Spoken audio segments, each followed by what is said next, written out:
There's a transition there we had to go through. Then after, fighting that and going to get everything diagnosed and everything else. And the journey for that was ridiculous.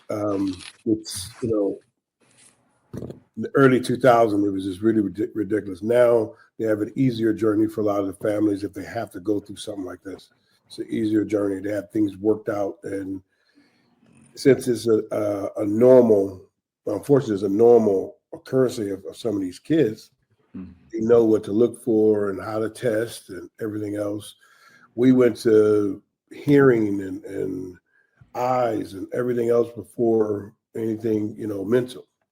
Yeah, it kind of reminded me when you just said that. When we met you and was kind of discussing this initially, you said you had to kind of force the doctors to do certain things. Can you elaborate on that a little bit, or is that what you were just saying now? Well, no, that's a little different. So we had to force them to look further, deeper, deeper, not other than just a hearing loss or a hearing problem. We had to look deeper, look and see what is wrong. Is something else? And like you said before, as coming from an athletic sport background, competitive background, I need to know what's wrong so we can come up with a plan to help it. Right. Then as a younger parent, I wanted to, how do I fix it? But, Right. It's not about fixing it. It's just about making the best life and push him to his limits, not my limits, his limits.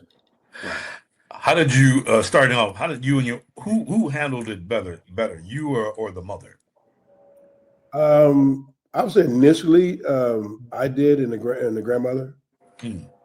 Because my son, mom's, it was her only child, and so it was really devastating for It's a tough deal. Yeah. You're most dads, of course, in our own room and somewhere in the closet or in the car, we have our own little moments, but the mothers usually take it out in front of everybody as far as the emotions. And we understand that. Like, as I was raised by a single mom, I get it. So when it comes down to stuff like that, it's usually internal for men. And that's why we have the Men's Lounge LA, so we can get these things to the forefront so men can know they have a place to come and talk about it.